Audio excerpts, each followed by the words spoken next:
Make me an instrument of your peace. I wanted peace in my life. I could see St. Francis looking down on them because the friars were, I mean, they terrific. At Mass, you can feel Christ there. The friars were very kind to me. When I first got ordained and came to 31st Street, it was during the time of the Civil Rights. I did hear at times remarks about Dr. Martin Luther King maybe being a kind of a troublemaker. None was ever said to me personally, but I just went about my business in disregard and remarks, thinking that it wasn't really meant, because I knew the particular friars and I knew that they loved the people, including black people. I was in and out of places to stay, getting evicted, not wanted here, not wanted there, not been accepted in a decent place to live. Until I came to live with the friars at the St. Francis residence, I never really had a decent place to live. After I became ill, mentally ill, and lost my apartment and so forth, and had to start a new life. After that happened, I was in and out, never lived in any place, probably more than a year or a year and a half or 2 years at the most. And I've been at St. Francis now for more than 25 years. You know, every friar I've met in the confessional, and I've seen a lot of the friars in confession, because I randomly come during the week before my work week. They've been very non-judgmental, very open to understanding the difficulties and the challenges that lay people have. I would say they're also very merciful, kind, very intellectual, and I think they're also, you know, quite savvy in understanding the world in which the lay people live. I guess it was a gloom and doom day. It was a year or so after September 11th. The city was in turmoil at that point. It happened to be my first day in the firehouse. There was a lot of doubt, there was a lot of fear, a lot of anxiety, but to see a friar walking down the street, that was faith. That was a little hope there, you know. Looking at this big man coming down the street with this big old smile on his face, you know that there was some light at the end of the tunnel and everything was going to be okay, and that was my first real introductions to the friars. I met one friar and he introduced me to some more friars, and through that network I was able to find a rehab that would take somebody without insurance. You know, through their goodness they got me placed. 3 months later, when I got out, I was able to get a job, restarted my job out of rehab. I thought I had a good relationship with God. But when you lose a child, everything is in question. Do I really believe in God? Do I really believe in heaven? Do I really have any faith at all? Because I had always felt very comfortable with my faith, but it was because I never questioned it. So I went through a very dark period in terms of my faith, trying to figure out what I really believed in and where God was in all of this mess, until I worked with my spiritual director to focus on answering the question, where is God in all of this? And my conclusion was that He's right here, every day.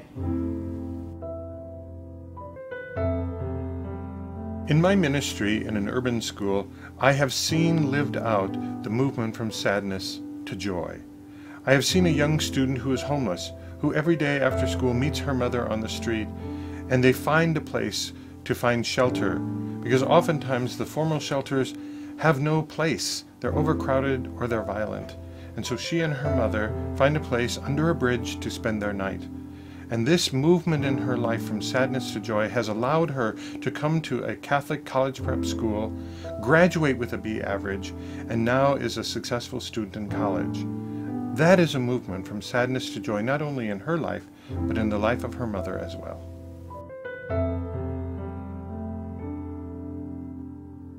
A young man came into the box, and before he knelt down said to me, "Do you give absolution to homosexuals? And I said, of course. He knelt down and told me a story that was just heart-wrenching. A story in which he was really verbally abused. And as a result of that, he didn't come back to church, never mind confession, but didn't come back to church for 10 years. And I think that we friars have that spirit of Francis, of making people realize that they are so important, not only in God's eyes, but hopefully they realize in their own eyes.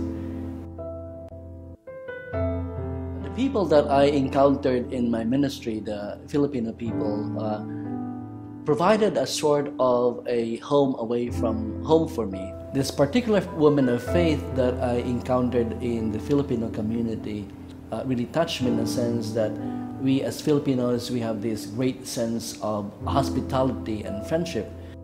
Every time I would visit her, and I would visit her regularly, she would prepare Filipino food for me.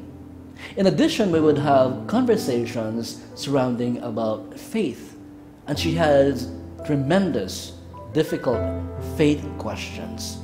And I tried to answer them, and in the process, it was kind of a reflection for me. It was kind of an introspection saying, she has these questions, and I have got these answers, but do I truly believe the answers that I gave her? In a way, it was a reflection, and a sort of a journey into my own faith. Just 2 or 3 days after I was commissioned, the firefighters in the firehouse here across the street said, we need to talk to you. And they sat me around the kitchen table where everything happens, and they said to me, we know you've given your life for us as our chaplain. What you need to know is you have 11,000 of us. We know you're ours. Don't you ever forget every one of us is yours. So anything you need, you just say it, and it will be done.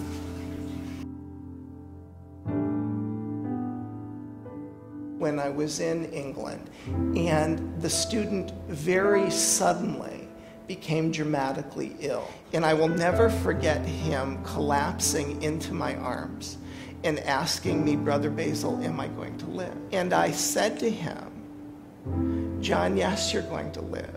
And the hand of God is with us right now. And at the end of that experience, or going away from the reality that was upon us at that particular time that summer, I can remember knowing, if I've ever known, yes, the presence of God in our world, in our lives, is just seeing how God works through the other person, and how I think as friars, we can never be too open to whatever's going on with someone else and in someone else's life. People share a profound amount of their own brokenness in the sacrament. We identify very closely with people, and sometimes the struggles and the pain that the penitent is feeling are things that we have felt in our own lives. And thus, being a minister of the sacrament reminds us that it is in and through this ministry that we're simply doing largely what has already been done for many of us, receiving God's grace, God's pardon, God's forgiveness.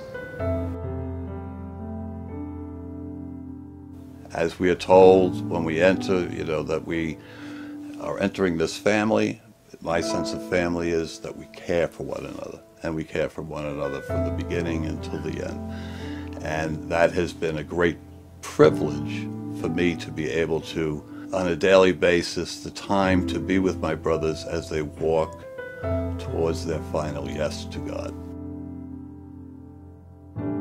When we pray, Lord, make me an instrument of your peace, I feel that also means make me an instrument of your joy, and with joy comes a very Franciscan trait, which is a sense of humor. And sometimes that sense of humor cuts right through even the greatest tragedy or enormous amount of grief. Flo and Joe were two homeless veterans. Flo died of ovarian cancer, and Joe was inconsolable. And they asked us to do the funeral mass. That morning, the church was filled with people whom they had come to know and love. And as the liturgy progressed, as we blessed the body of Florence, who ate at the table of the Lord, who was baptized in the salvation of the Lord, Joe became more and more inconsolable with grief. And so at the end of the Mass, as the casket was being brought down the aisle, I asked him to accompany me so that he could greet all of these people who had known this couple for so many years on the streets. After the church was empty and the casket was gone, Joe turned to me and he said, "Father, that was the most beautiful service I have ever been to. If she was Catholic, she would have loved it." I said, "Joe, she wasn't Catholic?" He said, "No, she wasn't Catholic." In the midst of all this tragedy in his life, in the midst of this grief, came this sense of humor, this sense of love and acceptance that is truly Franciscan. Lord, make me an instrument